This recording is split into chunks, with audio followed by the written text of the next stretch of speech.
Welcome to Caffeinated Deep Dives, the show where I drink at least 5 coffees. I might throw a Red Bull in there, read one book, and do hours of research on a single topic.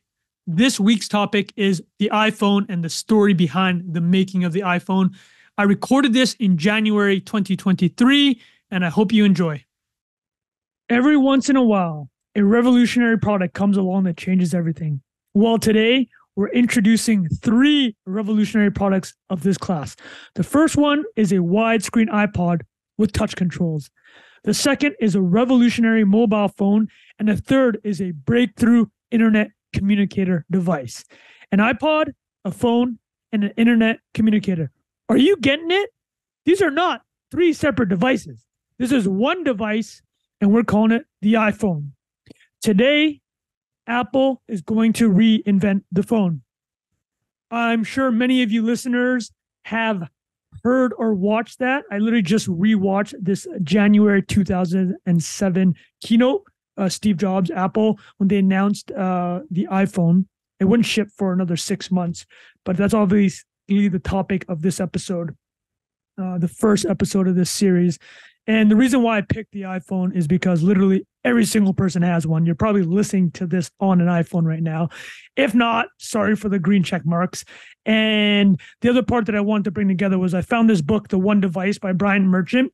It really kind of captured what I wanted to do with this podcast. It's the idea that there are these inventions, these products, any idea that becomes reality, right? It could be a phone. In a couple of weeks, we'll do like a hot sauce, or a week after that, we'll do like a book or a film, and how an idea comes to life. And I think there are a couple of things with the One Device, the book, and the story of the iPhone, which are very relevant to any future episode I will do for this podcast. And I'll kind of run through a few of them. The first thing I want to talk about is the idea of the convergence of technology. Not everything the reality is most things don't just come out of the blue. As in the overnight kind of explosion of the iPhone was built on top of smartphone technology over the previous decade, cellular technology. You're talking like the GPS technology and the ARM chips. Everything that was invented in the lead up kind of creates what Merchant calls in the book a convergence technology. The other part that I want to talk about on top of technologies converging and coming together on top of previous technology or any idea that comes to life built on previous ideas is the fact that these are not singular achievements. And by that, I mean by an individual. Like if you were to ask somebody, who invented the iPhone?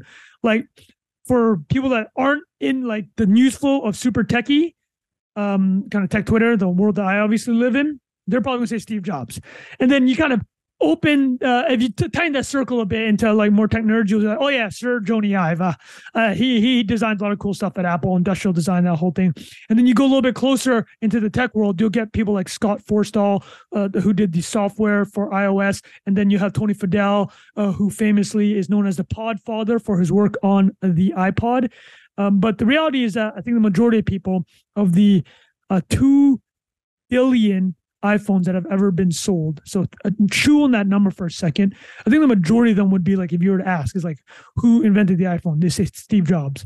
But the reality was that the iPhone was the creation of all this previous technology that converged, as I mentioned, for point 1. But also, it's like a crack team of like 30, 40, really secretive, a small team within Apple that kind of brought primarily it started with multi-touch. That was where they started to find here's a cool technology we have, a new way for people to interact with computing devices, but where can we match a TAM with that, like a total addressable market?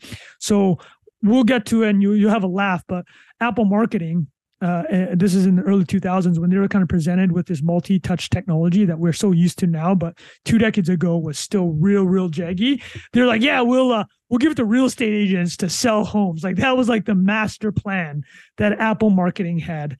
And so that's the second part, is like many people involved in the creation of these kind of iconic products. But as I mentioned, we'll be doing consumer products, we'll be doing electronics, we'll be doing books, movies, the whole nine of bringing ideas to life. The third part that I wanted to touch on, and I thought was extremely relevant to the idea of bringing ideas to life, is how hard it is to do. So I'll actually give you this quote from Sir Jony Ive, the head of design at Apple for many years. Famous. He also has a really good book. I'd read that biography. But he said this at Steve's funeral, Steve Jobs' funeral. Steve Jobs passed away in the fall of 2011. And Steve had said, I think I'm going to butcher this quote because I actually didn't write it down in these notes here. I got notes in front of me. I'm trying to deliver here. He had said that they were kind of soulmates in terms of their approach to technology and design. This is what Jony Ive said about Steve. So this is kind of actually the real genesis of this podcast. So Jony Ive at Steve Jobs' funeral says, as thoughts grew into ideas, however fragile, Steve recognized that this was hallowed ground. He had such a deep understanding and reverence for the creative process. He understood creating should be afforded rare respect, not only when the ideas were good or the circumstances convenient. Ideas are fragile. If they were resolved, they would not be ideas. They would be products. It takes determined effort not to be consumed by the problem of an idea.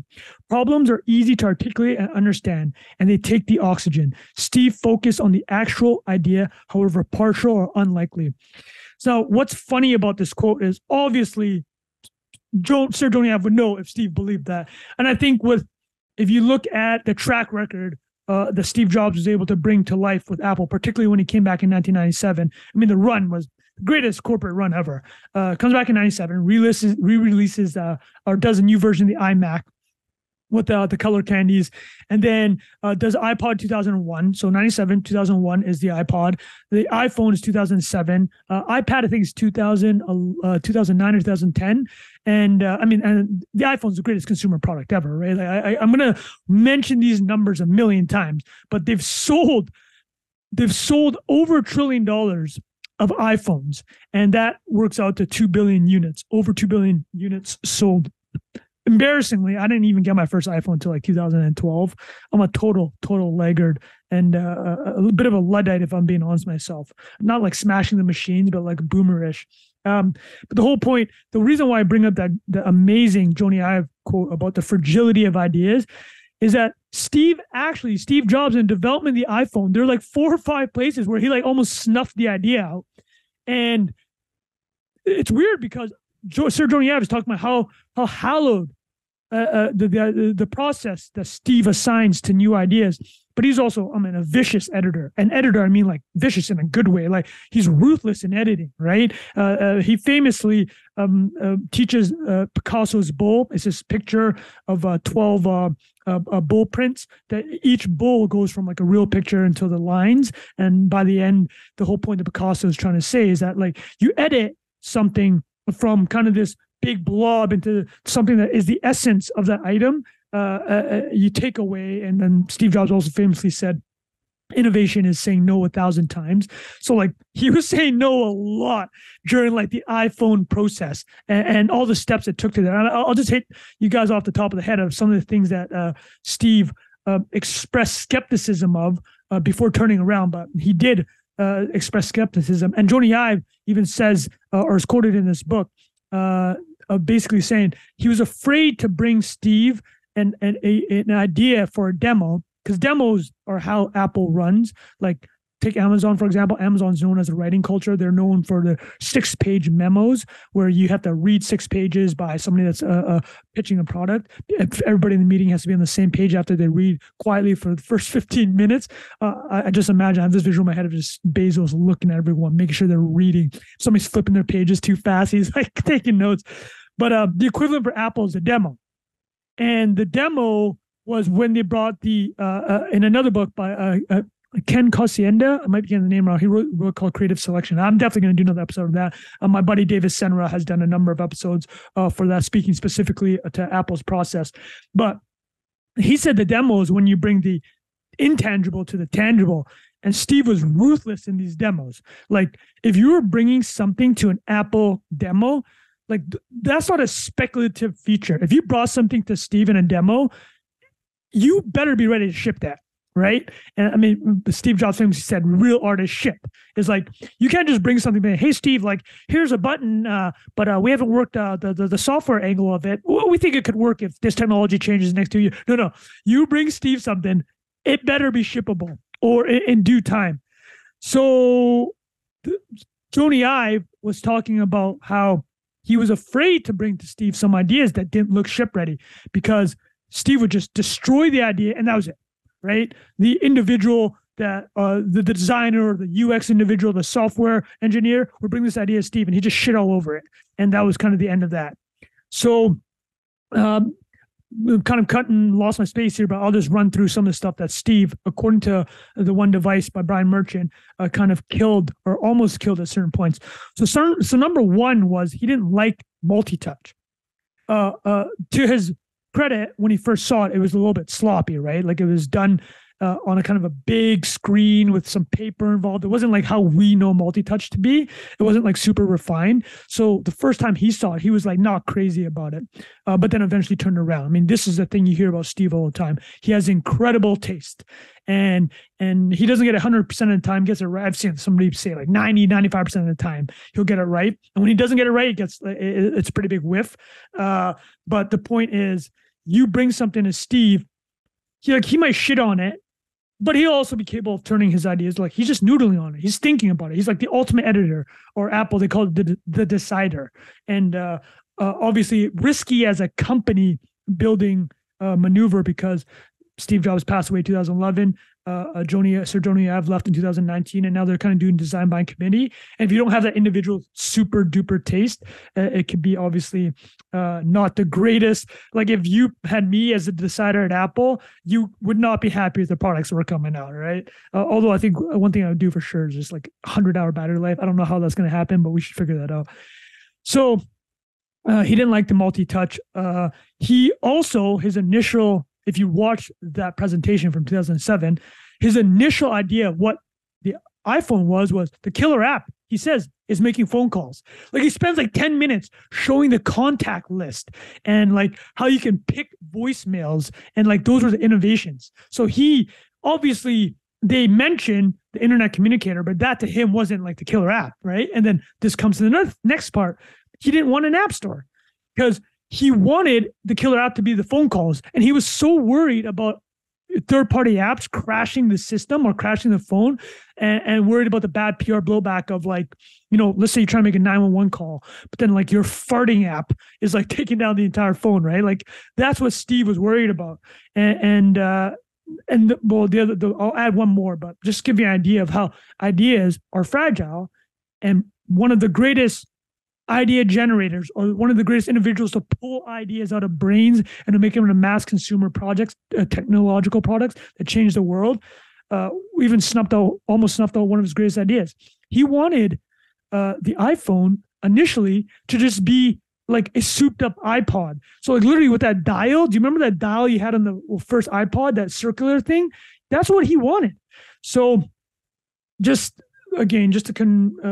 to bring why I'm doing this podcast and things I want to cover and why I think any idea that I'm going to discuss will have these similarities. The convergence of technologies.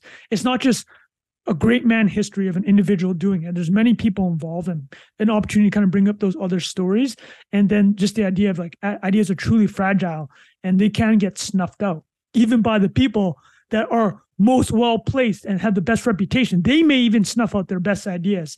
And listen, if Steve Jobs almost snuffed out the iPhone, like don't stress that you're self-critical of your own like essay you're writing tomorrow, like a tweet you're making, right? That's how I think about it. Like sometimes I'll be, oh, nobody's gonna like that. It's like, it's a freaking tweet. Like get over it, right? Like don't snuff. You don't have to necessarily snuff it out. Give it a chance. So this book, well, actually, the next part of this that we'll get to, well, the next part I have in my notes here, I think it's a good segue. So I've already mentioned a few times here, I think why Apple is a great first episode is everybody knows about it. 2 million shipped, over $1 trillion sold. That's a lot of cheddar.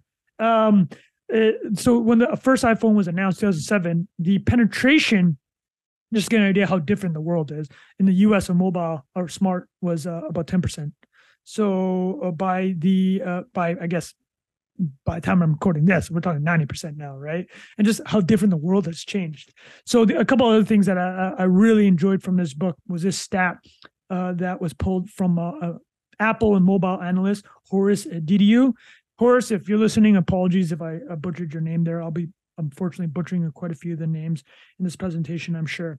But so Horace had a great list. I think he put this on in 2011, speaking to how successful, actually maybe 2016, speaking to how successful the iPhone is as a product. So I've said the numbers ad nauseum. I'm going to spare you saying them one more time, but what I will say is this. So he compared the best-selling products ever. So Toyota Corolla, they've had over 12 generations, 50 million cars, the best-selling car. Sony PlayStation, I had one. It was dope. 500 million sold lifetime. The best-selling book ever is Harry Potter, the entire series. 500 million. That's actually crazy. The Rubik's Cube sold 450 million. And then again, these are like the best-selling consumer products ever. I mean, I know one of you jokers will be, oh, what about Coca-Cola? They sell like 1 billion a day, or like, you know, the McDonald's sign, 1 billion served. Okay, we're talking about like real products and like manufactured products, all right? Okay, come on, people. So Lipitor's up there too, and I'm sure if I agree, we're gonna keep this particular episode PG. So the best-selling, I just listed you the best-selling products, and the iPhone is 2x the Rubik's Cube, 2x the PlayStation, 2x Harry Potter books. Think about that. Everybody's read Harry Potter, and more people have bought the iPhone. All right, so we're gonna roll through the book. The book I'm just gonna say this word wrong. It like injects the story of different technologies, right? Like the convergence technologies that I mentioned. So I'll just give you a list of things that it kind of gets its own chapter in this book, like the optical image stabilizer, GPS, the gyroscope, ARM, which was the design for mobile semiconductors, Corning glass, which is the glass, the Gorilla Glass for your phone. So each of these kind of get like their own chapter in the book. And the purpose of that is to show that the iPhone was truly a convergence technology. Now, I'm not going to go through each of those because, frankly, as I was doing it, that was my ambition. But I'm like, this is going to be a 20-hour podcast, and you might as well just get the audiobook at that point. So I'm trying to keep this at a reasonable time, throw you guys some jokes, all right? Like entertainment and insights, education and entertainment, right? Right? Those are what we're striving for. That's the Venn diagram, but in a consumable amount of time. You know, you listen to 2x, you'll be done in 45 minutes. So that's what I'm going for. So that's why I'm not going to run through every single one of these items, but I'll mention them. But the other part that Brian Merchant does in this book is those art chapters that I mentioned, the different technologies that lay the foundation for Apple, the actual story of the development, and how I kind of mentioned how Steve kept thinking of snuffing out the iPhone. That's where we're going to get to. That's the meat of it, people. All right. So if we can do lots of episodes, there's only one, we can revisit some of these things. Okay.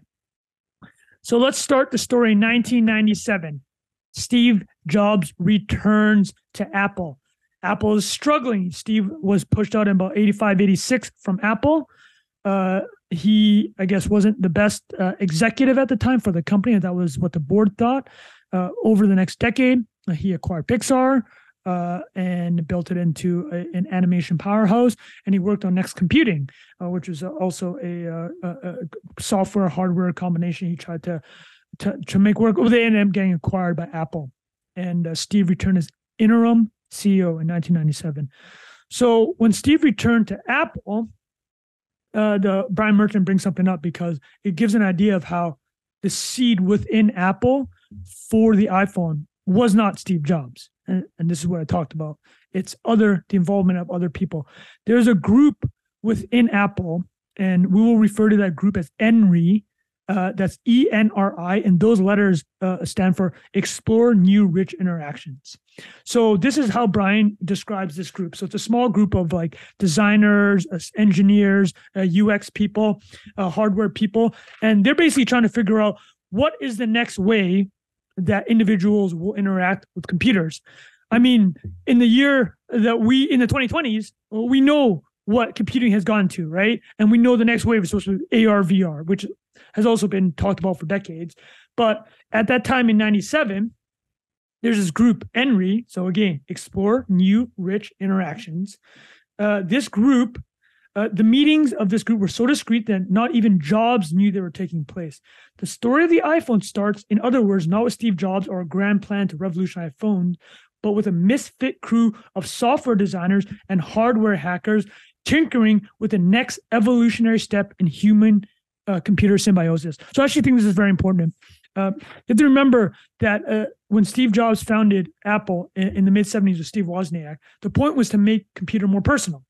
And in the iPhone presentation, he said that the iPhone was the third kind of big breakthrough for Apple in this idea of making computing more personal. iMac in 1984, which was their desktop with the famous Super Bowl ad of 1984, that ad, that was like, okay, computing is more personal now. It's in your house, it's on your desk. You can do creative stuff with it. The second thing he said was with the music industry, 2001, the iPod. So now the computer, iPod's effectively a computer. It's in your pocket, right? And then the iPhone comes up, even more powerful computer in your pocket. And then now, actually, as you watch the development of Apple's product line, the Apple Watch, the AirPods, these wearables, they're literally just making computer and computing more personal. So that's what this ENRI group was trying to accomplish. And this is an interesting thing I said. So I might have been wrong about who's in this the ENRI group. It sounds like the more primarily user interface. And as we mentioned, Sir Jony Ive a couple times now already, he was the industrial design group. So like melding hardware and software and making, so the Jony Ive's famous kind of his first real breakthrough was the iMac, the color candied iMac in the late 90s when Steve Jobs came back and kind of re-announced that Apple was a serious player again. But this ENRI group, so they're a bunch of UI designers, user interface. And so this is a great line from Brian Merchant. There was no Jony Ive of the user interface group. So like when Jony Ive and industrial design group, they had the ear of Steve Jobs, like 100%. There's another quote that Steve had, I think, long after the success of the iPhone, maybe called late 2009s, maybe early 2010s. He was basically saying that Jony Ive was number 2 at the company, effectively. Like no one had more operational decision making than Jony Ive. That's the industrial design group. So the UI group did not have this kind of same pull with Steve. But they're hacking away in the ENRI group. But they did have something that's pretty funny. They had, again, I might butcher these names. They had an individual named Bas Ording and Imran Chaudhry. They were called the Lennon and McCartney of UI. I got to say, not bad, right? Lennon and McCartney are hitters. So like you might not be Jony Ive with the industrial design group, but you're the Lennon and McCartney of UI. Like I can just imagine now, like you're hanging out in San Francisco or in California, you're just at a bar, and you kind of poke over with your with the techie crews and the engineers, like, oh, that's Lennon. It's Lennon and McCartney of UI. That's still pretty baller. You might not get the Sir Jony Ive vibe, but I kind of like that. So they were thinking, this ENRI group of, okay, what is computing now in the early 2000s? Where have we taken it? The iPod took it to, hey, you're clicking along on the wheel. All right, this is quite personal. It's a new way to interact with computers. But what is next? And they touched on multi-touch. So the way they found kind of multi-touch was, speaking of ideas and how ideas can get snuffed out, the introduction of multi-touch, the Apple actually acquired a company called Fingerworks. They kind of made this keyboard. It wasn't quite like we have with the iPad where you get the full multi-touch, but it was using kind of it looks like a keyboard, but it's mapped out in a different material, and you can still gesture on it like you would with an iPod or an iPhone. But they kind of came across this because that Fingerworks product, which is called the numpad, was meant for people that had what's it called when you do something too much with one hand? Anyways, you know what I mean, right? It's like your hand, it gets crampy, or maybe from a handicap standpoint too, some individuals just weren't able to use the full function out of their hands. This keyboard helped. And apparently the investigation of multi-touch began because one of the Apple employees had purchased this product. Her name was Tina Huang. She did it to relieve her wrist pain. So this product wouldn't even come across a radar for Apple and then the Henry Group, if not for Tina Huang trying it out and seeing if it could help relieve her wrist pain. So multi-touch, which became the basis for the iPhone, was kind of like by luck even showed up in Apple's offices. So the Henry Group starts exploring multi-touch. And I'll read to you what Brian Merchant writes here. One of the themes that kept coming up over and over again was the theme of navigation. Key things like scrolling and zooming. If you want to zoom in on an image, you have to drag your cursor to a menu. This is with the old PC model. Click on it and then type the amount you want to enlarge. So multi-touch is obviously an improvement in terms of human-computer symbiosis, right? So that makes a lot of sense. A couple of the details about this Fingerworks deal, which made this numpad kind of the precursor for multi-touch within Apple. And mind you, this is like the early 2000s. Multi-touch had been a problem that people were trying to solve in the 80s, but technologies didn't catch up fair enough. It takes time for these things, right? Convergence of technology, people. Convergence of technology theory. So I'll give a shout out to another name here. I just have them underlined. So Steve Hotelling, it's a pretty good name. The head of the input group had to personally call up Fingerworks to make the deal because apparently Apple lowballed them. It started from a licensing deal to an acquisition deal.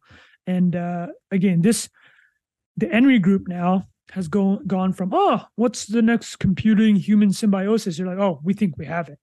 And Brian Merchant brings up a great point here. And if you hear convergence of technology theory or convergence theory a lot, it's because of things like this.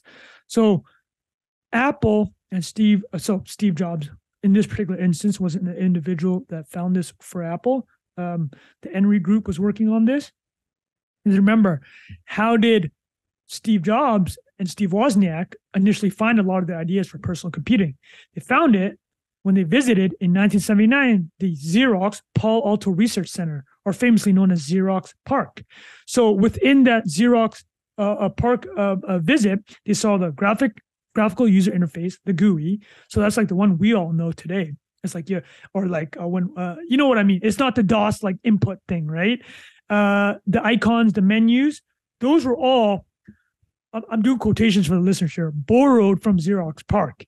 And then like many years later, in the 90s, when Microsoft was a dominant computing platform, him and Steve got into a lot of beef around like licensing and copyrights and trademarks. So Steve was basically saying that Microsoft was just jacking all of the iMac ideas, the GUI, the graphic user interfaces.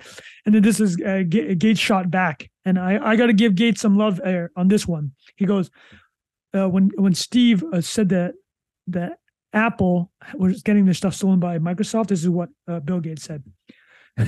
Well, Steve, I think there's more than one way of looking at this. I think it's more like we both had a rich neighbor named Xerox, and I broke into his house to steal the TV set and found that you had already stolen it. Listen, no wonder Microsoft got slapped with a antitrust lawsuit in the mid-90s. Wasn't related necessarily to this. It was related to bundling of Netscape. But I mean, these guys are out here just jacking Xerox PARC technology, although jacking is probably not fair. And to be fair to both of them, Xerox PARC just totally shit the bed, right? Xerox, the company, just totally shit the bed. They gave this stuff away. That's not on Steve Jobs and Bill Gates. So as I kind of mentioned, the demo is the deciding function within Apple. So Henry, they had this multi-touch functionality, which they acquired from Fingerworks. And they're just like, okay, we're going to have to eventually, if this is going to go anywhere, get this product, this demo to Steve Jobs.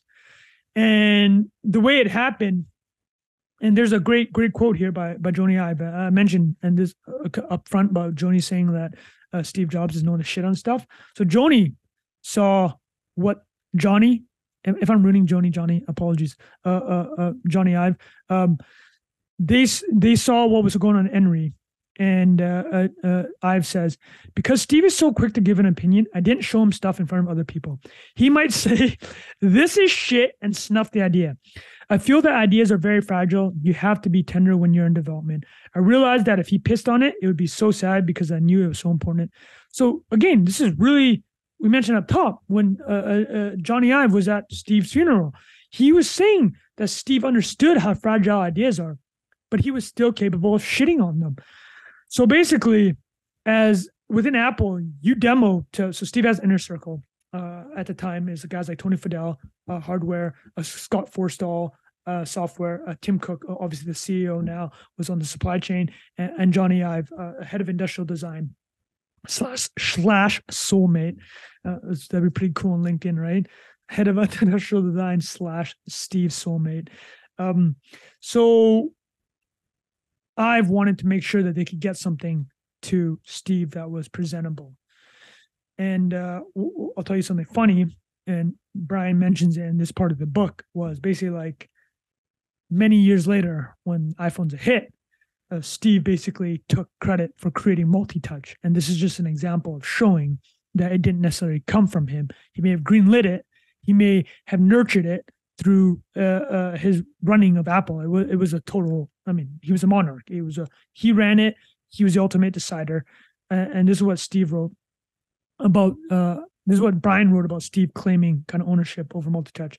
We have invented a new technology called multi-touch, which is phenomenal. Well, this is from the keynote. It works like magic. You don't need a stylus. It's far more accurate than any touch display that's ever been shipped. It ignores unintended touches. It's super smart. You can do multi-finger gestures on it, and boy, did we patent it. That's actually a good singer. If you rewatch that, when he drops a patent line, the Apple nerds lose their mind. Oh, Steve, amazing, you patented it, man. How many patents do you have on it? It's like 200 patents. But really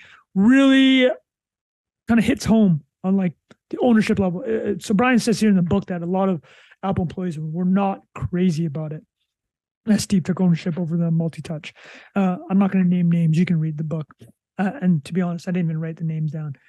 And so Ive's instinct that Steve wouldn't like the multi-touch was hands-on. So Ive brings the multi-touch, a demo of the multi-touch to Steve. And to be fair, the multi-touch was like, so this is a description of it. It was a table-side contraption with a projector pointed at a white piece of paper. So I don't even know what that looks like. I think the projector is up in the ceiling and it's shooting down on a white piece of paper, and they're kind of fiddling around it to show what a future multi-touch screen might look like. Fair enough.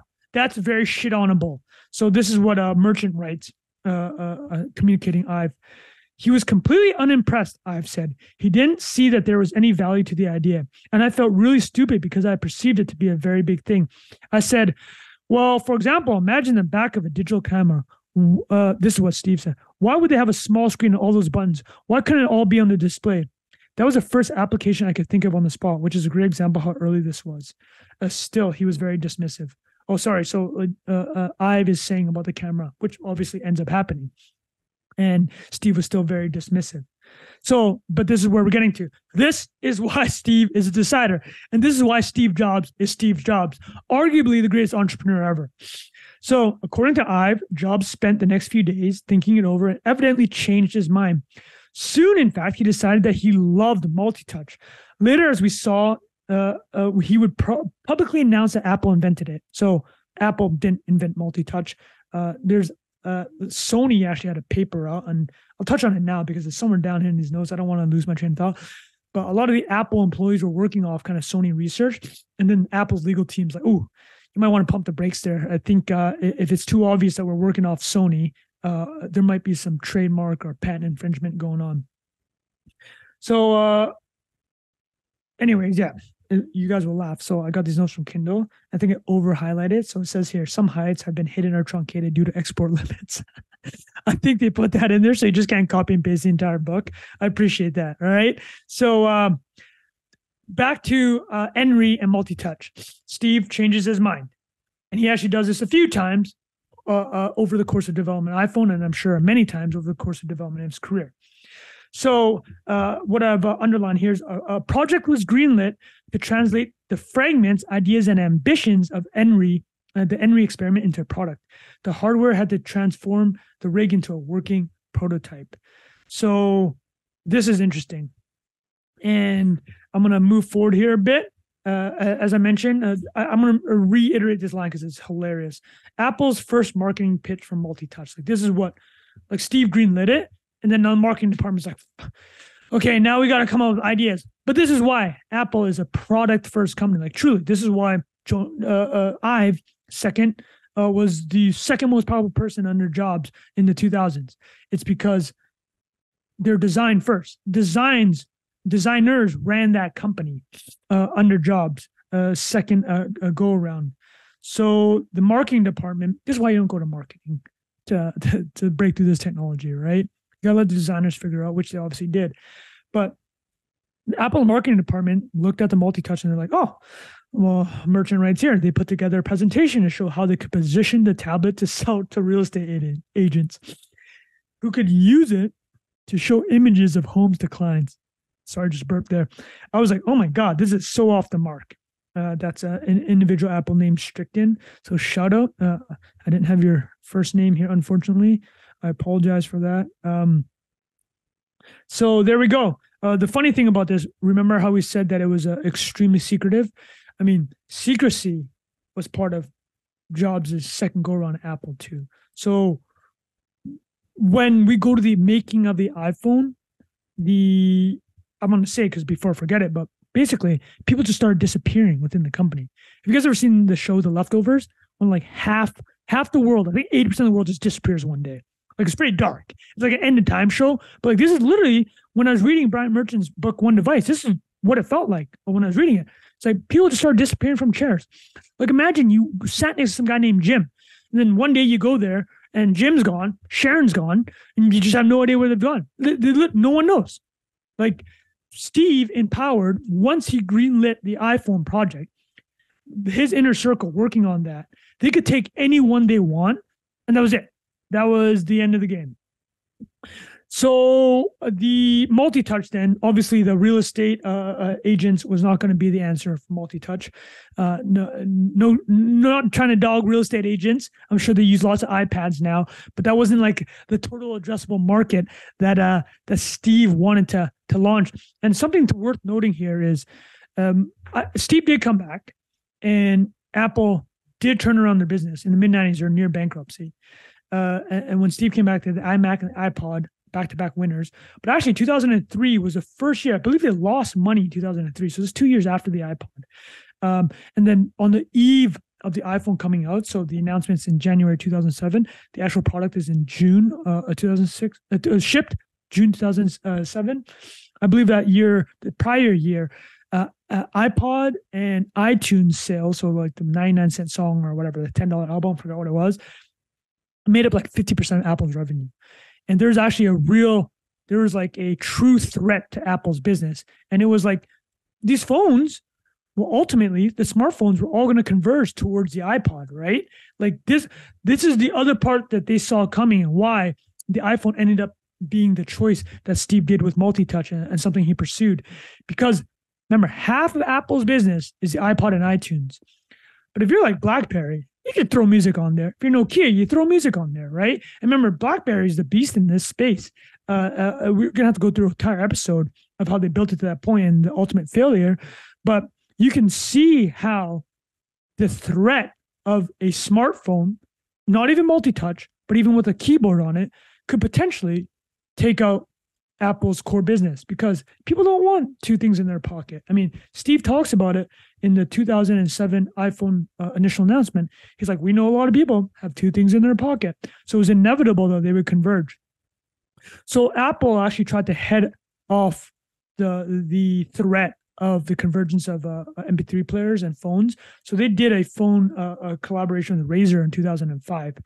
So I'm jumping ahead a bit here, but this is the order of it. Just know that the multi-touch project has come to Steve. He tried to snuff it out a bit, or was unimpressed, but then he was cool. Let's find a market for it. So Apple's separate phone project was with Motorola. I'll have a writing here. The new CEO of Motorola, Ed Zander, was friendly with Jobs. Jobs liked the Razer phone's design. Man, remember the Razers? Those were dope, like super thin. Jobs thought that Apple and Motorola could collaborate. So this is the logic of the deal. I got a pretty big chunk of text here, but I want to give you an idea of how important it was that they tried to do this, and it ended up being a massive failure. But the problem with the phone, Steve Jobs said in 2005, is that we're not very good going through orifices to get to the end user. So Apple wants a direct relationship. By orifices, he meant carriers like Verizon, AT&T, which had final say over which phones could access their networks. Carriers now have gained the upper hand in terms of power of the relationship with the handset manufacturers, Steve continued. So the handset manufacturers are really getting these big, thick books from the carriers telling them here's what your phone can do. Obviously, and Steve actually learned a lot of this through working with Motorola and Singular. He learned that the carriers had all this power, and Steve's like, okay, well, we need to find a market for multi-touch. We could do the phone market because it's massive. I think the year the iPhone came out, there's 1 billion phones worldwide were sold. And and his presentation is like, we're trying to capture 1% of the market, which is 10 million units of the iPhone. But essentially, the people that were controlling that were the carriers. Steve's like, this is unacceptable, right? It's like, you're going to let AT&T or Verizon tell you how to design a phone, right? Steve's already shitting over everybody on these, like, some of the best. He's got the Lennon McCartney of UI, and they're not doing good enough. You think whatever Verizon or AT&T is going to throw is going to be sufficient? Like, Lennon and McCartney, yeah, I think you got the best UI guys already. So interesting. The iPod phone, which is what the collaboration ended up being with Motorola, literally was just an iPod player inside the Razr. It was a failure. But Steve did it as a way to kind of cut off or beat somebody to having this combination. But this was the takeaway, and he learned a ton. Steve was gathering information during these meetings with Motorola and Singular. He was trying to figure out how he might pursue a deal that would let Apple retain control over the design of its phone. He considered having Apple buy its own bandwidth and become its own mobile virtual network operator. An executive at Singular, which was owned by AT&T, meanwhile, began to cobble together an idea of maybe letting Apple do whatever they want, but Singular was the exclusive. And so obviously this idea of like getting a phone for 2-year plan with one provider has become the mainstay. And BlackBerry was already doing this, but the point is Steve wanted full control of the iPhone or any phone he was to make. It wasn't even necessarily going to be the iPhone or the multi-touch that we know today. But the orifices that he said earlier, you actually think about orifices, it's quite a visual word, right? It's like, those chum boxes at the end of like ESPN or CNN.com, and they're like, oh, the most frightening visuals in the world, or these give you the goosebumps. Like, that's what I see when I see orifices, just holes. I know there's some like psychological stuff, but no wonder he described these carriers as orifices towards the customers. So I mentioned that this is the part of the book where people just started disappearing. And he did it for secrecy reasons. I think Steve was particularly secretive after his second go-around because of what happened. He got booted in the mid-'80s. So I think he took it quite seriously. And here's Scott Forstall, Brian Merchant's relaying Scott Forstall, who did the iOS. This is what he said. He said, Steve didn't want, for secrecy reasons, for me to hire anyone outside of Apple to work on the user interface. Okay, so there you go. That's why people were getting poached, right? Steve didn't want anything outside of Apple. But Steve told me I could move anyone in the company into his team, or into my team. And so this is how Scott Forstall would go to Apple employees. He would just go up front to an Apple and say, we're starting a new project. It's so secret, I can't tell you what the new project is. I cannot tell you who you will work for. What I can tell you is if you choose to accept it, it will be like game-changing for Apple, and this is like mission critical. And apparently some of the best people did sign up for it. But unfortunately, there was side effects. I mean, I read this. So from the time that Apple greenlights it, so Steve greenlights it in November 2004. So this is, I believe this is a couple of years after Henry started looking at, the Henry group started looking at multi-touch, but he greenlights it. And this is unfortunate, right? So this is the quote. It led to a lot of divorces. Like, you're working 18 hours a day at Apple headquarters and you can't tell your significant other what you're doing. There's going to be some collateral damage. So this is a quote from Andy Grinion, who I believe who's an employee. He says, yeah, the iPhone ruined more than a few marriages. It was really intense, probably professionally one of the worst times of my life because you created a pressure cooker of a bunch of really smart people with an impossible deadline, an impossible mission. And then you hear the future of the entire company is on it. It was a soup of misery. So that's how he explained it. I want to do a little bit of jumping here because the next part of the idea, this podcast is about to be how ideas come to life. And I think this is a pretty interesting example of Steve Jobs pitting two teams within Apple to create what would become the iPhone. So I will add, okay, so we'll go here. I got my phone ringing, so don't mind me. I probably should put that one on airplane mode, but that's fine. So we'll go to November 7th, 2004. This is when one of the Apple employees working on the multi-touch, his last name is Bell. Bell sent Jobs a late night email. Steve, I know you don't want to do a phone. So remember, Steve didn't even want to do a phone with multi-touch. He didn't see the true potential of it, or he thought that the carriers were too big of a risk. But Bell writes, but here's why we should do it. Johnny Ive has some really cool designs for future iPods that no one has seen. We have to take one of those, put some Apple software around it, and make a phone out of it ourselves instead of putting our stuff on other people's phones, which they would eventually do with the Razr phone. And Jobs called Bell back right away. They argued for hours, pushing back and forth. So again, like Jobs was not sold on the phone opportunity. I cannot stress this enough. The greatest consumer product ever almost got snuffed out a number of times. So according to Brian Merchant, the author of the book, Bell detailed what would happen if mobile phones and iPods came together. That would put Apple at serious risk. And then after many hours, Steve just goes, okay, I think we should do it. So Bell writes, Steve, I, and Johnny, and another employee had lunch 3 or 4 days later, and we started the iPhone project. So this is the second week of November 2004. The phone would officially come out 2.5 years later in the summer of 2007. So think about all the work that multi-touch group had done. Remember, they don't get top billing like Johnny Ive and the Industrial Design Group, even though they have Lennon and McCartney, right? The Lennon and McCartney of UI. I wonder who the Ringo of that UI group was. But so Steve puts the iPhone, the future iPhone, on the table. He says, I want to make this happen. And we mentioned with the employees getting divorced, this is when the pressure cooker happens. So they greenlight it in December of 2004. By February, and this is the thing with the demos, and we've seen it all with Jobs' famous presentations. He wants a narrative. He wants a story. So they got to come in now. All the UI designers, the software, the hardware team, they have to bring a story. It can't just be enough. It's like, oh, you can use multi-touch to pinch, zoom in and out. Steve's like, okay, why do I care? What is the story? What's the human element of that? So they had to put together total pressure cooker, a demo for within Apple. There's like a group, Steve presents this, a top 100 meeting. The top 100 employees all get together. Could you imagine being the 101st employee? All your buddies are rolling in there. It's like, hey, sorry, man, 101. You're not going to come in, not this year.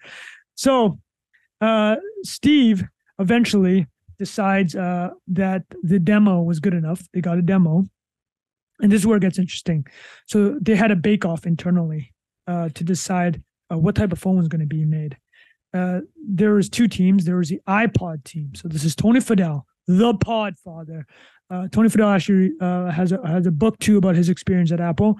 I'll probably end up covering that and maybe look at the iPod, how that idea came to life.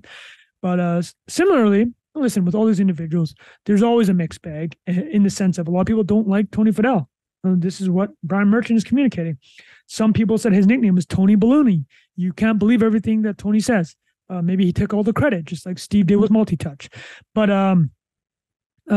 Tony had earned Steve's ear. So I'll tell you something Tony Fadell did with Steve Jobs regarding the iPod. So let's just grant that Tony was a head of hardware, was responsible for at least a large portion of the iPod being shipped and becoming a massive success. But one part that he did with Steve, and this is so important because Steve had an inner circle. Again, Steve's snuffing out ideas. With the iPod, Steve did not want a Windows iTunes software. Makes sense. Steve has said famously that the problem with Bill Gates is he has no taste. So how can Steve trust to put a Windows product an Apple product with Windows. Obviously, they had a deal in '97. Like Microsoft, what I failed to mention, it's not super important to the story, but when Steve Jobs returned to Apple, they had some money problems, but they got an investment from Microsoft, and Microsoft promised to let an Office version for Mac. So, I mean, these guys cooperate, but the idea of like letting iTunes go into Windows, it took Tony Fadell to convince Steve to do that. And actually, the iPod didn't become really successful until that happened. So it says here 2 years after the iPhone. So we're talking about 2003, that Windows had this iTunes software, so you could use an iPod. Obviously, much bigger PC market at that time than Mac. So blew up the total addressable market. So that's Tony Fadell's relationship with Steve. And then the other part, they call him the individual who I mentioned, Scott Forstall. So Scott worked with Steve at Next, and he was responsible for the Mac, the desktop, the laptop operating system. And so they wanted Tony Fadell, who'd been the Podfather. Great nickname, by the way. Although I've heard Bill Simmons, like for podcasts, call himself the Podfather. I'm going to have to give Podfather title to Tony Fadell here. Even though some people call him Tony Baloney, I'm going with the Podfather. All right, Tony, if you're listening to this, I'm with you on the Podfather. Scott Forstall, they call him Mini Steve. So his reputation, from what I gather, is like very well liked by his own team. Like he's a general that people want to go to war with. But I guess for the same reason that when you're this successful and run these type of cutthroat operations and organizations, a lot of people are going to dislike you.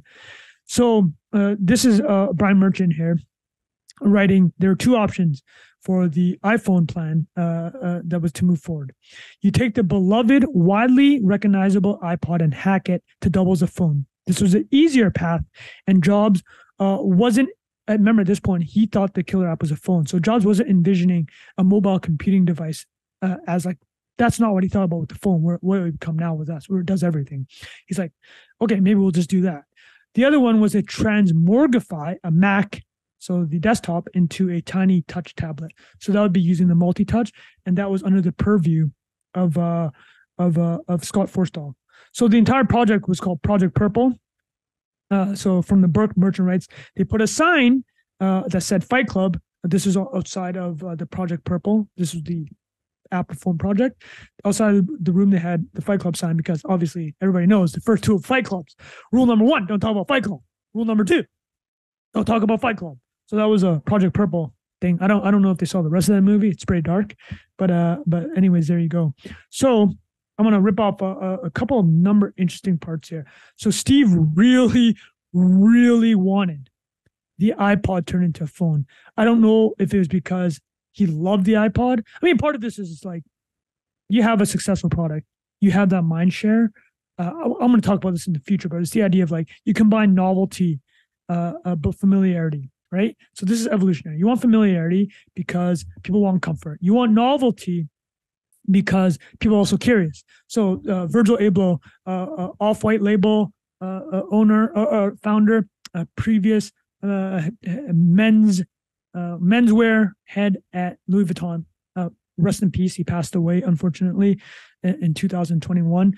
But he had what was called a 3% rule, whereby he thought new product development should be done by taking something that already exists with a lot of mind share. And that's already kind of perfect. He took Nikes, which he said were already so perfectly and beautifully put together, and just want to give it a little twist to it. So I think in a way, Steve is thinking about the Apple phone, not as this all-in-one supercomputing device, which it becomes.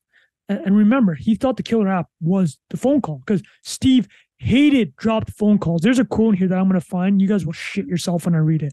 It's like, Steve just lost it when he dropped a phone call. So he's just like, we're just going to make a better phone. But the point that I'm trying to bring up is Steve really wanted the iPod. And the 3% rule here is like, listen, you have this super successful product. You go to market with it, people will get it immediately. I mean, that was like from the initial, it's an internet communicator, it's an iPod, it's a phone, right? All in one. It's like, because you want to live off the meme that already exists from the original product. So a couple of lines here, we'll talk about the iPod version of this phone. Remember, there's two teams here. A P1 was called the iPod team, and P2 was the experimental hybrid touch team. And then P probably stands for Project Purple. So Bass Ording, remember Lennon or McCartney? I don't know which one he is, Lennon or McCartney. He's one of them. He says, Steve called a big meeting in the boardroom. Everybody was there. Phil Schiller, who's head of marketing at Apple, and Johnny Ive and whoever.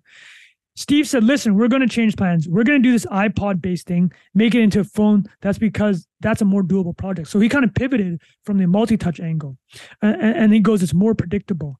That sounds like to me, there's less business risk because they're like, listen, we know we can ship this. The Podfather is telling Jobs he can ship this, right? He's done it already. So that was Tony Fadell's project.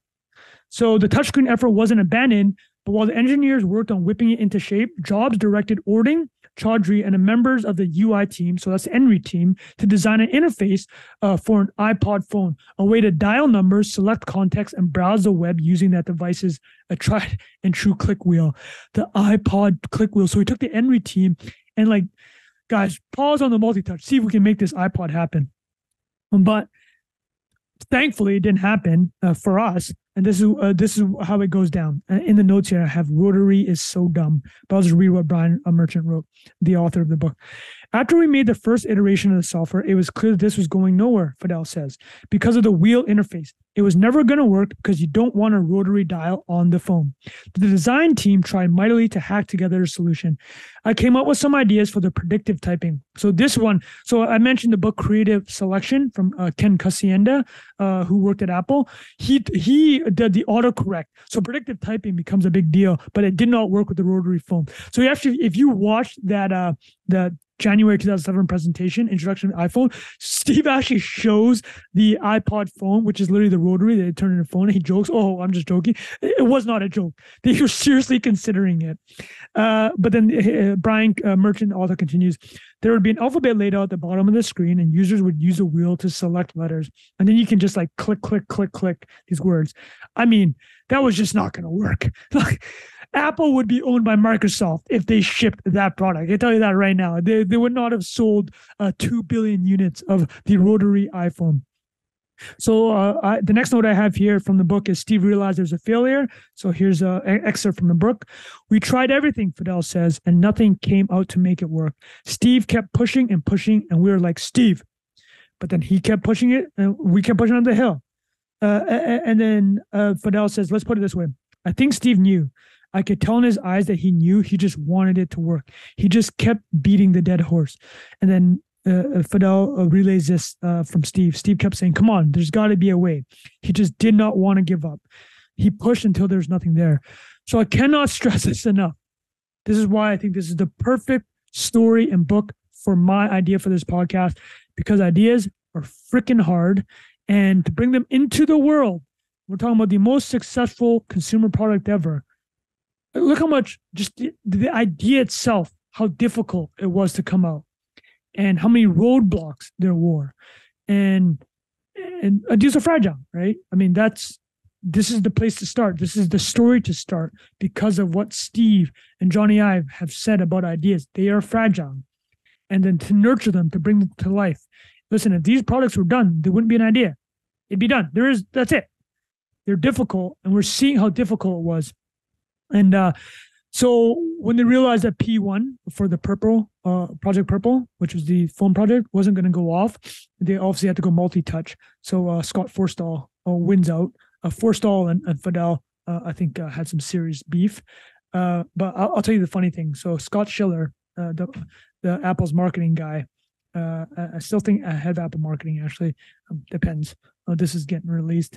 I'm supposed to leave this evergreen, so let's just say at the time Apple's head of marketing. I know he still is right now, but I don't want to date this. All right, people. Everything I'm seeing about evergreen says don't date your podcast, but I might have just done it. Okay, so this is what I want to say, and this killed me. So remember, P1 was the iPod. Make that a phone. P2 was the multi-touch screen, which we know as the iPhone 1. Phil Schiller, the marketing guy, kept going into every meeting. And remember when we're talking marketing, and I'm not dogging Apple's marketing. They're incredible, obviously. But remember, they wanted to do the real estate agents first.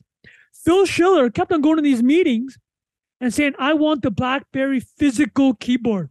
So he's coming out of left field with the third option. Nobody wants to hear it. There is no P3, but Phil Schiller is making a P3 in his head. And one meeting, Steve fucking kicks Phil out. And it's hilarious. I'm going to read this. There was one spectacular meeting where we're finally going in a direction, Tony Fadell says. And Phil erupted. We're making the wrong decision. Steve just looks at Phil and goes, I'm sick and tired of this stuff. Can we get off of this? This referring to the physical keyboard. And Steve throws Phil Schiller out of the meeting. I mean, that just killed me. And then eventually Steve just points at the touchscreen. It's like, okay, we're going to do that. Like, we're not doing the iPod phone. I tried.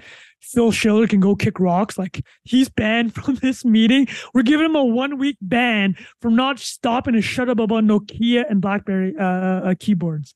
So they described it as the next mafia. So this is the P2 team that we're going to shrink the Mac OS into a phone. So another point that was kind of a beef was that the iPod team wanted to do Linux, the open source operating system. P2 saw the phone, so they're actually very forward looking. So they called the Next Mafia because Scott Forstall worked with Steve Jobs at Next, the hardware software company that was acquired by Apple to bring Steve back. So he had worked with Steve in the 90s at Next. So this team now, headed by Scott Forstall, saw that P2, their project was an opportunity to create a true mobile operating system. And something that really, so the note I have here is that the operating system went out because of the scrolling. So when they were like, the thing that really blew away the team, and even now, like, think about it, like how normal this sounds to us, right? Was that when you touch the screen, it tracked really well, but then you could scroll up and down, you're flipping. And actually, if you rewatch that presentation, like, Steve is kind of blown away by the flipping. Small segue, a story about that January 2007 introduction iPhone meeting was like, the phone was not ready. And even during the presentation, Steve said that they were doing the presentation in January and shipping in June because they basically want to get ahead of the FCC. Like we're doing this, we got to deal with this and make it public, and then we can go through all the regulatory stuff. I'm sure that was already in the works, but he said it. But that presentation, so Steve had an iPhone like on a dais, and it was connected to the big screen. And he did a bunch of things. Like he called Johnny Ive, and then he brought in like Phil Schiller in like three-way call. Remember, the calling was a killer app. And then they had it all on the screen. But apparently the phone, the iPhone, the software was only working, like, you had to do things in the exact order. Like if Steve checked the email and then looked at the iPod player on the phone, it would like crash, like something of that nature. And so they're partnering with AT&T on the wireless stuff. They asked AT&T to bring like one of the small cellular towers within the dorm where the presentation is taking place, because they couldn't trust the Wi-Fi or connectivity on the phone. And the other thing that they hacked, which is pretty hilarious looking back, these are, I believe, what you call white lies. They're not full lies, but like, no matter what the connectivity was on the iPhone for the presentation, the demo, they hacked it so it always showed like max bars, which is actually, like max connectivity bars, which is hilarious. I'm not going to call that lying, but it's a white lie. It's a white lie. All right.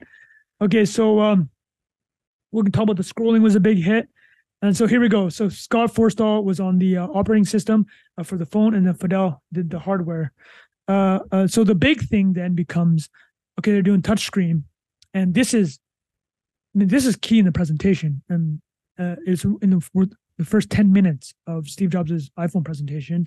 The introduction in January is about the keyboard. He said the big problem with the existing smartphones, like the most popular ones are the BlackBerries or the Nokias, is that the physical keyboard is there no matter what, even when you don't need it. And hilarious, obviously, because Phil Schiller probably still wants the physical keyboard. Somebody needs Phil. If Phil Schiller or somebody that knows Phil Schiller is listening to this podcast, I need to know, do you still want the physical keyboard? Hilarious. So keyboard's a big deal. I should do an episode on the keyboard stuff, to be honest. Like, we just know that they spent a lot of times, like the functionality of the keyboard, the auto correct, how you touch it, like how sensitive it was. It was a really big deal. The next part I have here is about the carriers. So I kind of mentioned Steve had identified from the relationship with Motorola when they made the iPod phone, that the carriers was where a lot of the issues came up. So the Brian Merchant writes in the book that there's a couple of things that Steve was ready to do. He's like, okay, I will go exclusive to AT&T Singular. That was the group. We'll do the 4 gigabyte model at $499 subsidized. That's ended up happening. We want a couple of things though. We call the shots on the phone. You don't have much input. We want persistent Safari connection because the internet communicator is one of the 3 parts of the iPhone. So AT&T had to, a little give or take. Listen, AT&T has benefited, and any other carrier in the world that work with iPhone. If you're shipping 2 billion of these products, you're going to get, that's some good customer acquisition right there. So now we can get a bit to like, I think we talked a bit about the iPhone getting to go to market. So now we know how the P1 and P2 teams came together and the decision making and how Steve decided that this was the direction he wanted to go. So there are a couple of things that I want to mention about the app developers. The other part that Steve almost snuffed it out. So Steve really, really hated drop calls. And I got to find this line here because it is absolutely, oh yeah, here we go. So this is the reason Steve did not want third-party developers. The first iPhone shipped with, I think, 16 apps. And the 16 apps were a phone, mail, iPod, Safari. Those were the main ones. A text, calendar, photos, camera, YouTube, stocks, Google Maps, weather, clock, calculator, notes, and setting. Those were the main ones. Eventually, people would jailbreak the phone. Kind of one of the famous hackers is George Holtz, GeoHot. He jailbroke the iPhone, I think in 2007, one of the first ones, and they started doing new apps and new features. So like the notification center, that was actually first done by jailbreakers. But so I bring this up because again, the iPhone we know today, which the App Store has become a total monopoly and has paid out, I think, $100 billion to developers, right? Become a total mini economy. Steve didn't want it. And I'll relay this story to you about how much he hated drop calls. So here's the story. Steve would go from calm to really pissed because phones crashed or dropped his call, and he found it unacceptable. His Nokia or whatever it was that he was using at the time, if it crashed on him, the chances were more likely that he'd fling and smash it. And this is an Apple employee. I lost track of who here. Maybe Brett Bilbrey. I saw Steve throw phones. He got very upset at phones. The reason he did not want developer apps on his phone is that he did not want his phone crashing. But this goes back to what we talked about, the iPod, and how he didn't want Windows, the Windows iTunes. So the addressable market for your phone is a lot smaller without apps, right? And I think what the kind of the middle ground they did in 2007 was Apple went to the developers like, hey, you can make like Safari tools, or you can make things within the Safari browser. And then there's literally a line here. One of the developers wrote, you can eat a dick. We want to write real apps. Fair enough. Okay. So the developers were getting kind of pissed. And then eventually, Steve relented, just the same way he relented on the iPhones, iPod, Windows, iTunes software. So Scott Forstall in this case is the one that convinced Steve about the apps.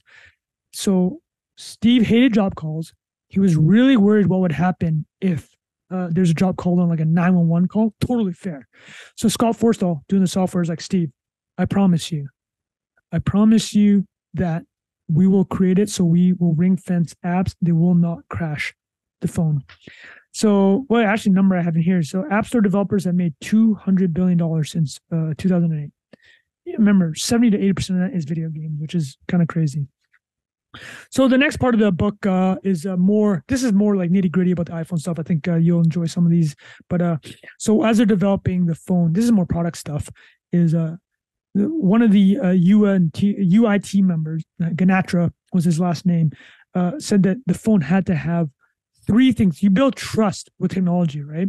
So we talk about Apple, human-computer symbiosis. You have to build trust with the end user. This probably is applicable to any product we're going to talk about on the show, right?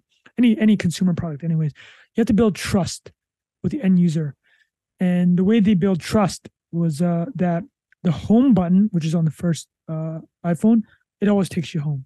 So you know that. That's some comfort right there, right? We talk about like familiarity and novelty. Number two is that everything had to respond instantly to a person's touch. So you touch the screen, it had to come on, and you touch an icon, it had to work. And everything has to run at 60 frames per second, so it doesn't jag. Because you know the idea of like that's why in VR, you wear a VR helmet, and it's a little bit off in timing, it'll make you puke, right? It's for that reason. So I'll tell you something interesting that they worked on here, just to give a serendipity, and how much Apple relied on this kind of human computer interactivity is the idea of like, okay, your phone always has to be on, but we don't want to drain the battery. So what we know it as today, it becomes the slide button. Whereas like if it's in your pocket, it's on, but the whole screen doesn't light up and it's as if somebody's using it unless you click it and then you slide it open. And the way they came up with that actually was that one of the team members brought the phone home, was trying to figure out ways to like, okay, how do I lock this screen but also have it on at all times, like for calls? And he had his kid figured it out. Like he offered it up, did the slide, and then his kid was like, oh, that's intuitive. And now we all know this. One of the craziest things with Apple products is, man, I have my kid and knew how to use an iPad at 2 years old. I don't know if that's good for society. I'm just saying that's my personal experience. So the next part that I have in the notes here, we're kind of getting to the end, is we talked about how there's many different technologies that converged. We talked about the ARM design for mobile chips. We talked about gyroscopes, GPS, cameras, compass, optical image stabilizers, multi-touch, obviously. The only one that I want to tell specifically, I'm probably doing a whole episode on this one, because this is my favorite anecdote from the entire book. So we call it Gorilla Glass, and we all know what it is, right? It's that glass on the iPhone, scratch resistant and kind of good. It really is tough to smash, but I've smashed half the. Is there anything worse than smashing your phone? Actually, there is something worse than smashing your phone. I have a MacBook Pro, and I closed it one time, and there was like the charging cord inside the MacBook Pro. It fucking cracked the screen. And I've been told apparently this happens a lot. And this is the crazy thing. It costs $1,000 to replace the screen. I might as well just buy a new laptop. I think this has to do with the right to repair movement and like Apple making it really hard to repair stuff. But that'll have to be like the angry idea episode of Apple products. Today we're just talking about the iPhone. So I love this story. So here is the story that Brian Merchant conveys about Corning Glass. So one of the biggest glass companies in the world. I think they do 10 plus billion. They do all the iPhone products. Not gonna lie, are you begging that contract? 2 billion iPhones sold. Not a bad business right there. So in the 1950s, Corning, which makes glass, the president of Corning, Bill Decker, went to the head of research at the company. His name's Will Armistead, and he goes, "Glass breaks. Why don't you fix that?" You know, that sounds douchey, but it's a good point. So there are many ways to kind of make glass, quote unquote, stronger. You temper it, you layer it, you dip it in some this sodium solution. I'm not going to get into that, but Corning ended up creating a very strong glass. They called the glass Chemcore. Yeah, Chemcore. So in the 50s and 60s, they tried to take this really strong glass to market. A couple places I went to, they tried to put it on phone booths. Phone booths were a thing. Think about the TAM of phone booths. That's a McKinsey question for you right there. Eyeglass makers. The windows for jails. That sounds like a pretty smart one. None of these really hit. And this one's kind of crazy. They took it to automakers for the windshield, but the glass was so strong that during car crashes, people would like fly into these glasses, which is like steel. It's like animanium from Wolverine, and like really injure themselves. So that didn't work. Anyways, fast forward, and this is another kind of buzzword. I'll mention it here if you want to hear. It's like the long nose of technology. It's the idea. This is different from convergence. It's just the idea of some technologies are developed decades later. They're put into use, right? I think we don't even talk about technology. It's like any idea. Ideas can bubble up. I mean, there's one thing in this book that Brian Merchant mentions. Is like if you actually talk about the iPhone, most of the technology in that phone, like the main ones, like phone calls, internet, photographs, videos. Those were invented at the end of the 19th century.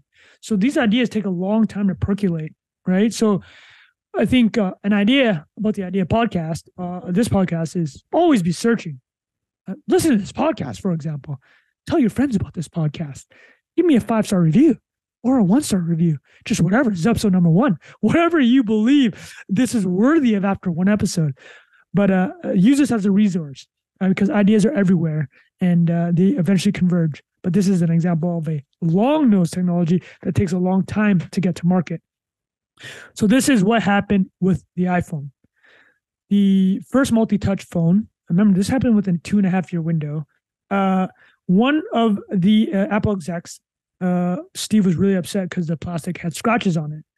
And then the exec goes to Steve, well, Steve, we have glass prototypes that don't scratch, but it doesn't survive the 1 meter drop test. So that's literally, let's just imagine they drop the phone a meter. You know those YouTube videos, those people like pretending to drop their phone down like elevator shafts? Imagine something like that. But this is kind of Steve's reputation for being a bit of a douche, right? I think that's a fair word, or being quite difficult to work with. Steve says to this exec about the glass, he goes, I just want to know if you're going to make the thing fucking work. That's it. That was the entire conversation. Somebody sent to me a few times the Bill Burr bit of Steve. Like Bill has this whole bit, the comedian, of Steve just being a person that yells at like really smart engineers and scientists, like, no. He just says one thing and just yells, no. And this is like a pretty good example of that. And so here's what Tony Fadell said.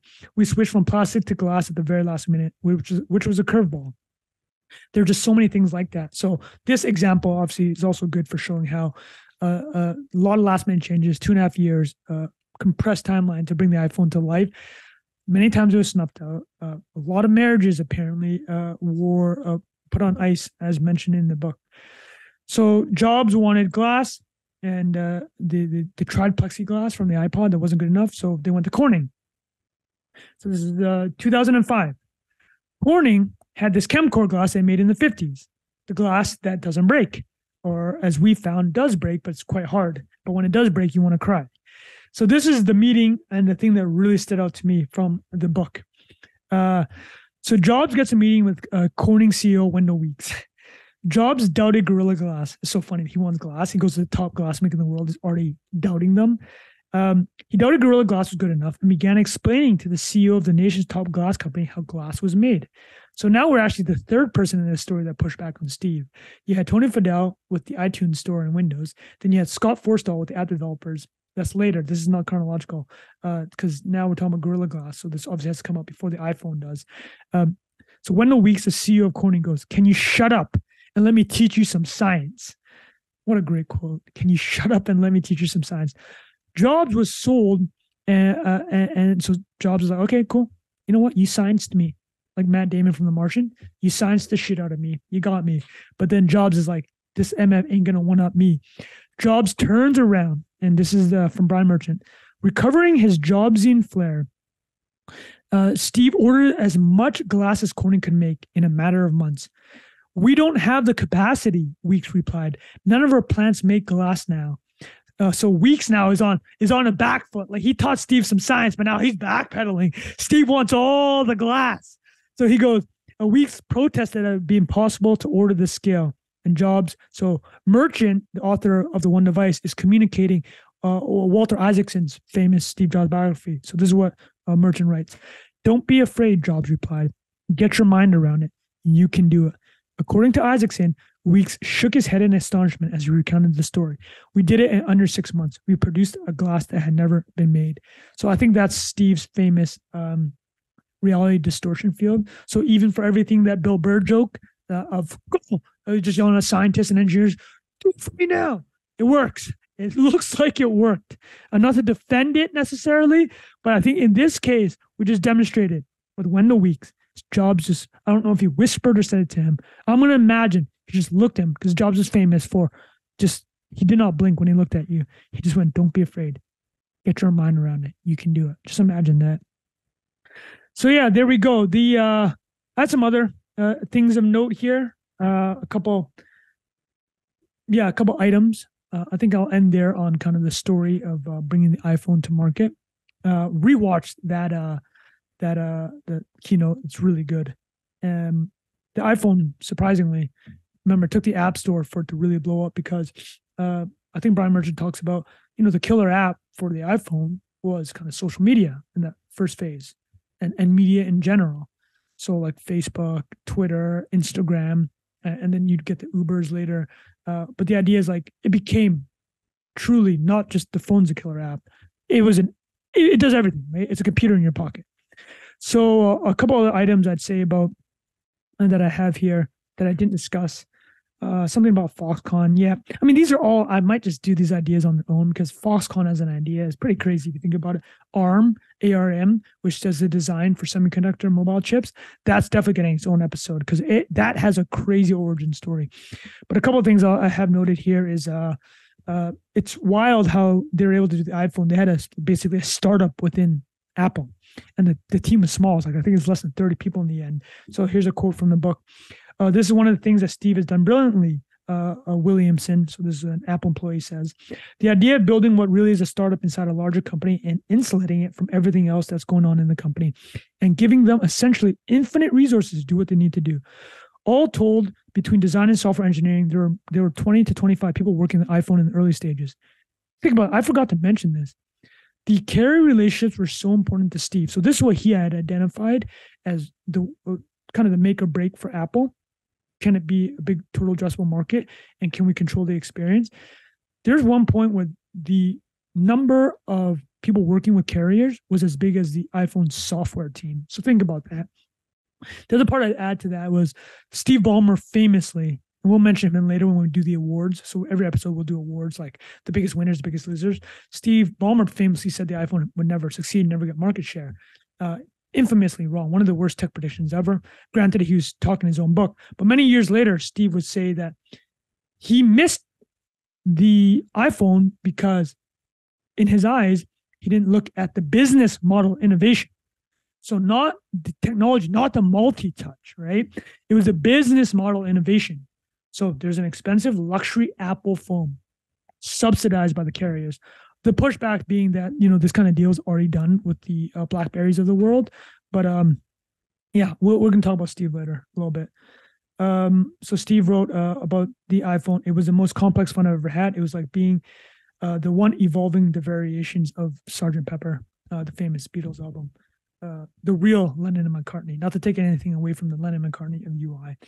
The other thing I'd say that I didn't know after reading this book was Jobs is Mr. Keynote. And a lot of people will probably remember the guy that took over for Steve Jobs in the mid-'80s was John Sculley, who was a big executive at Pepsi. I think he might have even been CEO. I can't remember. But Steve's pitch to John Sculley in the mid-'80s to come to Apple was, do you want to change the world or do you want to sell sugar water? Which is a pretty good diss. It's not quite at the level of Bill Gates has no taste diss, but it's up there. So apparently Sculley, who has a marketing background, was the one that told or taught Steve or basically coached Steve or gave him an idea of really becoming Mr. Keynote. So I'll read this excerpt. Apple expert Leander Kenny says that Jobs' keynotes were the product of CEO John Sculley. A marketing expert, this is talking about Sculley, he envisioned the product announcements as news theater, a show put on for the press.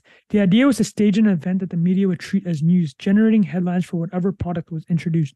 News stories, of course, are the most valuable advertising there is. Sculley thought that entertaining a crowd should be the priority, so product demos should be like staging a performance. This is what he wrote in his own autobiography called Odyssey. The way to motivate people is to get them interested in your product. Do entertain them and to turn them a product into a full event. So, yeah, I think it worked, to be fully fair. So let me see on any of the notes here of note. No, that's everything. So I'll summarize kind of the main points before we get to the awards, which will be a bit of a riot.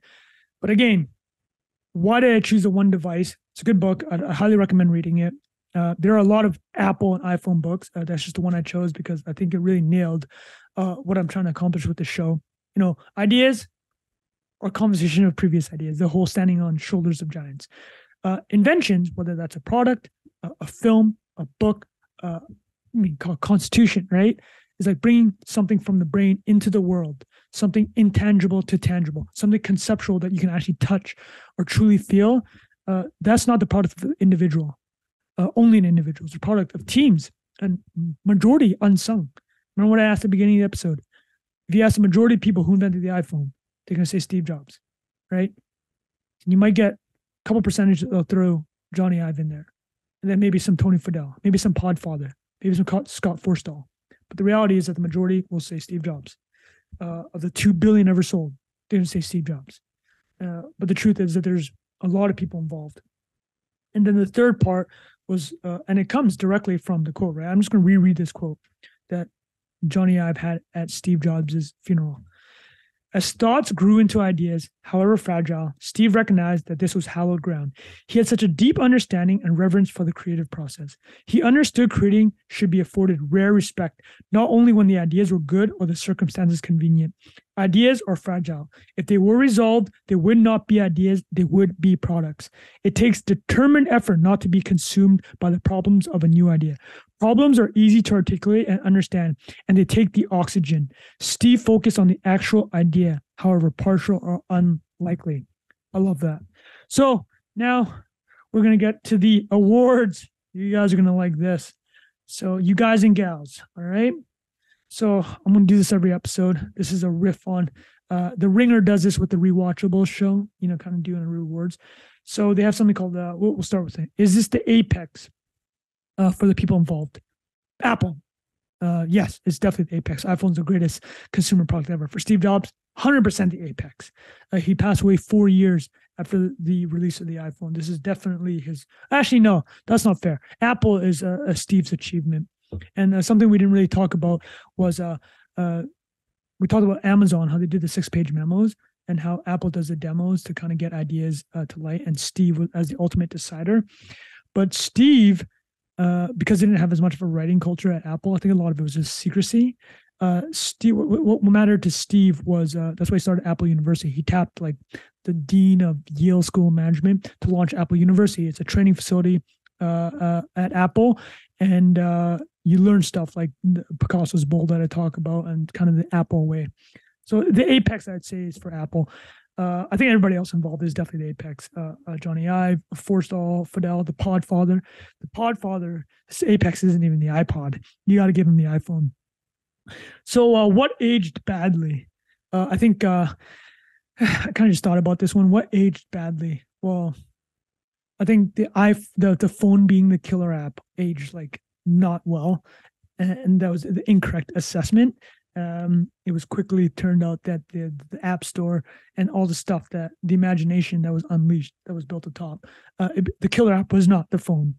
What was the worst prediction, or a notable prediction? If you actually Google a lot of the press at the time, they're quite skeptical. And to be fair, Apple actually had to do a price cut within, I think, 3 to 4 months after releasing the iPhone. Like, they overcharged it. I think they gave a $100 coupon. They might have slashed it by 20%, so maybe went from $499 to $399. I can't remember, but they ended up having to make good on a lot of people that bought early, like the super diehard fans. But Steve Ballmer definitely made the most notable prediction, also the worst one. So was there a better name for the Apple iPhone? A small story here, but there was another company, Infosys. They had an iPhone. Linksys iPhone was it called. It was just like a normal desktop desk phone, and had some like internet stuff involved. I think Cisco ended up acquiring the company, but it was literally called the iPhone. So before the iPhone announcement, Apple floated some other name, the Mobile, the Tripod, the Telepod, and the iPad was floated. Awful names. Yeah, the iPhone ended up being good. There's a lawsuit with Cisco. They ended up settling it a few months after the January 2007 announcement, Steve Jobs' presentation. I think there's some deal like they were to integrate their technologies. I think Cisco lost out on this one. What could be fixed? If you were to redo this again, well, I mean, we talked about it. We'd be redoing the whole thing if they went with the rotary phone. I mean, I tell you that right now. We're redoing everything. But I think the developers should have been given the green light immediately. The biggest what if, just touch on it. If it was a rotating phone, We're living in a different world right now, people. We're living in a very different world. BlackBerry would still be the biggest smartphone maker in the world. The biggest loser from the release of the iPhone. BlackBerry, it's no question. Although BlackBerry made a number of miscues, but they really shot themselves in the foot here. By 2016, BlackBerry stopped shipping new phones. Even by then, their market share was in single digits. They almost had 50% of the smartphone market. Granted, it was quite small. Remember, Steve opened up the total addressable market by quite a lot by being consumer first. So I'll actually list some things that BlackBerry did wrong. So they're enterprise. So I wrote here that they're focused on millions of enterprise customers. They lost out on the billions of potential consumers. They didn't actually open source the BlackBerry Messenger. If you think about the fact that like WhatsApp was acquired for 19 billion in 2014, like that's more than the peak market cap that BlackBerry ever hit, right? They should have opened up potentially Messenger instead of locking it into the hardware. I don't know the full logistics of that. So Verizon, because they didn't have an iPhone, was begging BlackBerry for multi-touch. And then whenever BlackBerry did release it was already too late. And then BlackBerry hitched their wagon to Flash. You may remember, I'm sure a lot of listeners here remember that Steve Jobs hated Flash. It wasn't the right technology for mobile. Shut all over it. The biggest lesson is, I'll tell you, I mean, I could just say what Brian Merchant kind of says, a lot, the top three things I've been mentioning, the convergence of technology, that a lot of great inventions, whether ideas, books, films, consumer products, electronics, whatever you want to say, food, it's often a lot of people ended up being involved, right? And I think the main one, I'll go with, is the fragility of ideas. The absolute biggest losers from this is our attention spans. The same week that the iPhone came out, Netflix released their streaming service. So that 1 week is like responsible for 100% of our wasted time. The biggest winners is people who like take long dumps because now they can really entertain themselves. And the mobile screen, the internet communicator, the phone, the iPod, all in one. Are you getting it? That's it. That's it for this episode. I'll be back with more. I hope you enjoyed this and really appreciate any reviews. Pass it on to a friend if you want to spark some ideas for them. And I really appreciate everyone giving this a listen. Thank you. All right, listeners, thank you if you made it all the way through the iPhone episode. I did want to flag one thing from that recording, which I made in January 2023. The story about Phil Schiller has been hotly denied by Phil Schiller, but the book's author, Brian Merchant of One Device, has stood by that reporting. I just wanted to flag that because somebody flagged that for me. Thanks again. See you next week.